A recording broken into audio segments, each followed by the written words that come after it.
got to be somebody that knows this. You go to experts and ask them. And so I asked all these people one after the other, and none of them had it. None of them. And I was getting really freaked about that. That's when I first started saying, they don't know. Nobody really knows. This whole thing is a big sham.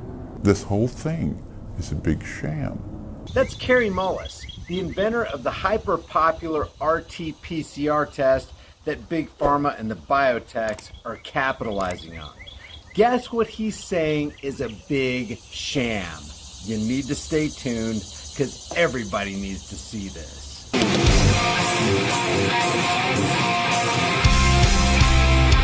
The brand new designs for the day are Planet of the LARPs and Planet of the Sheep, because apparently it is possible to be so open-minded that your brains fall out. Available while supplies last, links in the description. We've been talking a lot about Kary Mullis. Kary Mullis is the inventor of the RT-PCR test. That's reverse transcription polymerase chain reaction test. And the PCR test is being used all the time, 500,000 times a day, according to the Trump administration. And I've seen as high as $750,000 times a day just in the United States.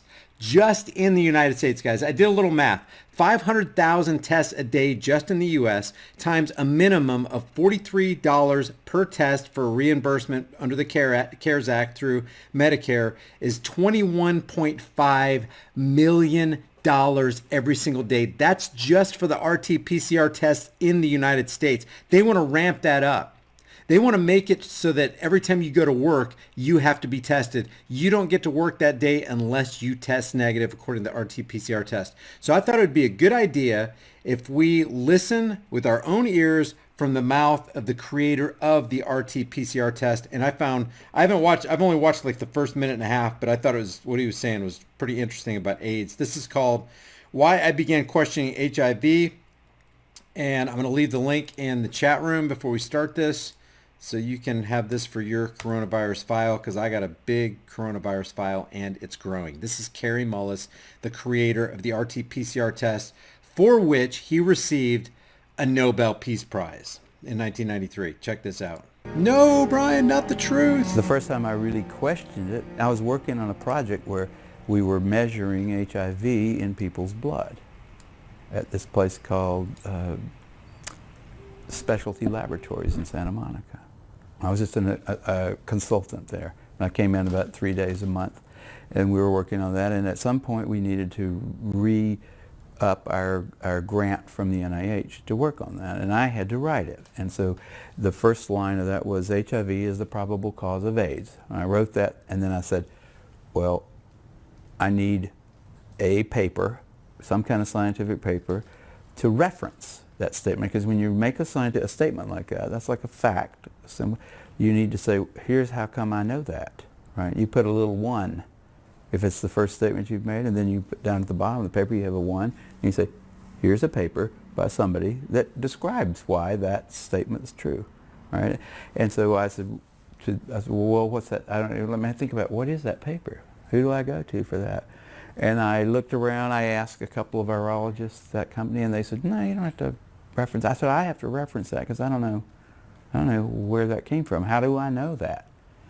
And it turned out that nobody. Looks like he felt like he had to reference it because he has something called a conscience. He has character, and he's not an order follower. If he's going to make a statement like that, HIV is the probable cause of AIDS, this guy wants some facts. He wants some evidence. That's what scientists do, right? He knew it. There wasn't a scientific reference, like a paper that somebody has submitted with like experimental data in it and like logical discussion and said, here's how come we know that HIV is the probable cause of AIDS. There was nothing out there like that. Nothing. So it sounds to me like in order for them to get the NIH grant, they were just going to say whatever it took to get that grant. To hell with the facts. Just put down that HIV is the probable cause of AIDS. Don't question it. Don't try to look for research. Don't try to footnote it. Just put it down there and they're going to give us the grant. Just shut up, Kary. Amazing, man. Amazing. You know what the sad part about this is? This man is no longer with us. He's dead. When you And it makes you wonder. It makes you wonder.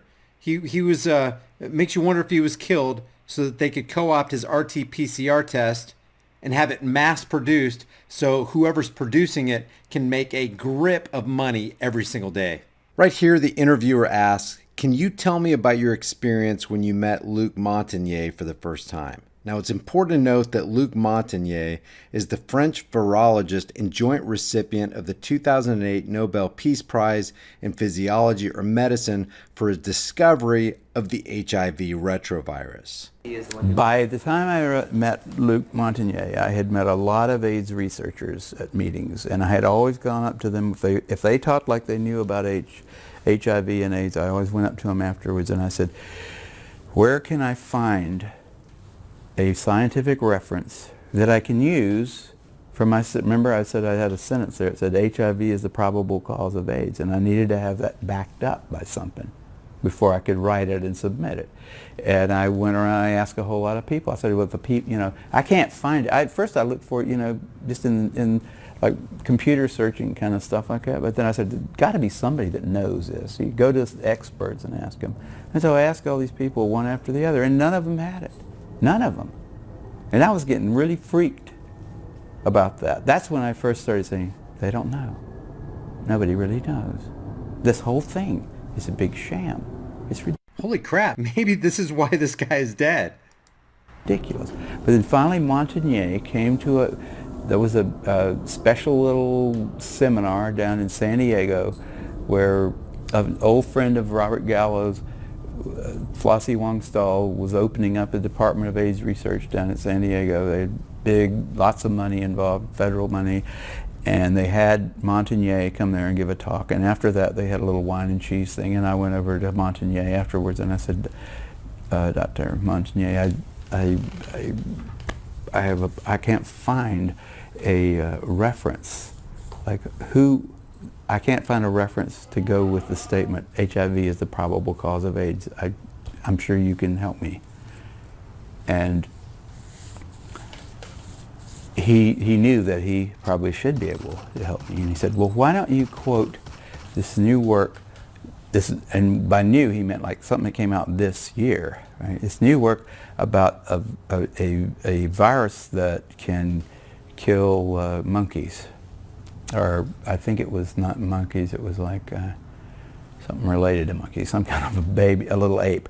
And I had read that and I said it was like supposedly going to be a model system for studying AIDS, that somebody had figured out some kind of retrovirus that passing it back and forth between various mammals, they could finally put it into chimpanzees and kill them. And it killed them in about a week, and it didn't kill them there was nothing like AIDS there. It doesn't kill you in a week. It was just totally ridiculous. None of the symptoms were the same. And I said, well, I read that. Let me show you something. There's an information shelf. They call it an information shelf underneath this video that's been provided to us by YouTube. And look what it says here. AIDS, by name of acquired immune deficiency syndrome, transmissible disease of the immune system caused by the human immunodeficiency virus, HIV. So basically they're saying AIDS is caused by HIV. And Kary Mullis, is the creator of the RT-PCR test, is saying that for him to say HIV is the probable cause of AIDS, he had a big problem with that because he couldn't find any documentation. He couldn't find it in any of the medical white papers. He couldn't substantiate that with evidence. He had a problem saying HIV is the probable cause of AIDS, but the Encyclopedia Britannica and Alphabet Inc., which controls Google, which controls YouTube, says AIDS is caused by HIV. Is caused. Not is the probable cause. So a true scientist had a problem saying HIV is the probable cause of AIDS, but Google has no problem saying, no, AIDS is the cause is caused by HIV. Amazing, man. So there's the difference between somebody who's got character, somebody who's got a conscience, and somebody who cares about truth, and a top shelf authoritative source like Google, YouTube, Encyclopedia Britannica, Wikipedia, saying definitively, yes, AIDS is caused by HIV. Amazing. that paper, and I didn't see any connection between that and AIDS, and I don't think that would be a real. I wouldn't want to use that as a reference, and I don't remember exactly what he said, but I know he walked away. Oh, no! Before he told me about that paper, he said, "Why don't you use the NIH, like the CDC report?" And I said, "Well, I looked at that, and that was not a scientific paper." And then he said, "What about this other thing? This like paper that had just come out about a month before, and a lot of fanfare associated with that paper, but it was total crap. It was like, yeah, if you got $2 million, you can figure out how to kill a primate with a retrovirus. So what? Doesn't have anything to do with AIDS. It didn't look like AIDS. It didn't smell like AIDS. It wasn't AIDS. It was just like, got a retrovirus that can kill a chimpanzee. So what?" So I didn't get any more out of him. He walked away after that. And the people, like, they were thinking he should come up with a better answer than that. But he couldn't, and he just turned around and walked away. I really thought he'd have an answer. I really did. I mean, that was my last, I was right at the edge of my faith in the system, but I thought Montagnier will know why he thinks HIV causes it, and he'll tell me. He'll say, because of this study, but he didn't have that. Think about the gravity of this. Luc Montagnier, the guy who discovered the HIV retrovirus, could not provide any evidence that satisfied Kary Mullis's simple question of where is the proof that HIV is the probable cause of AIDS. But the fact checkers at Google are somehow able to boldly assert that AIDS is absolutely caused by HIV. Just let that sink in. But I thought Montagnier will know why he thinks HIV causes it, and he'll tell me. He'll say, because of this study, but he didn't have that.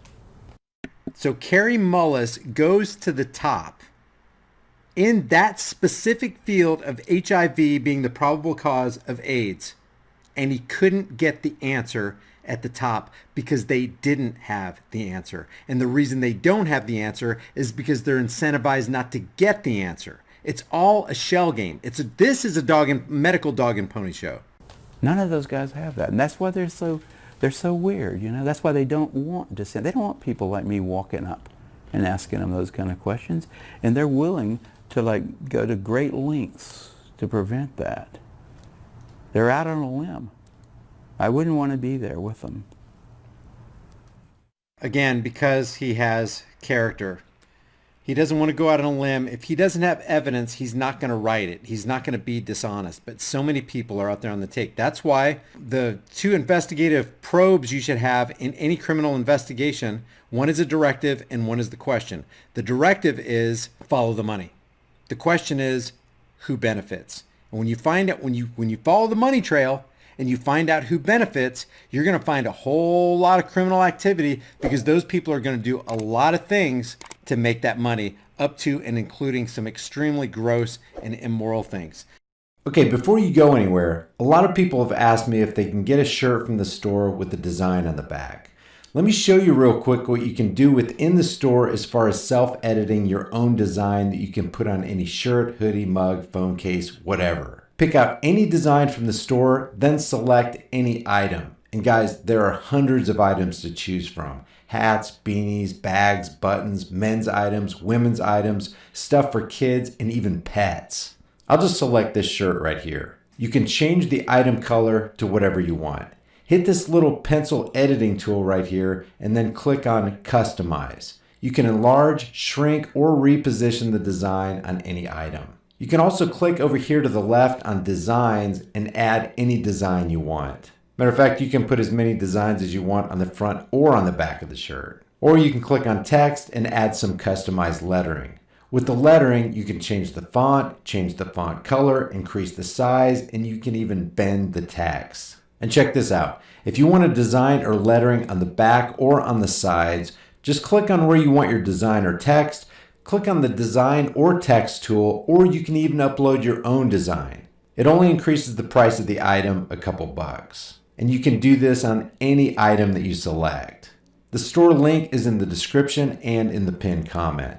Your purchase gets you a kick-ass design and supports the channel while it helps me create more content. Leave your thoughts about this video for the world and the Google Thought Police in the comments section below.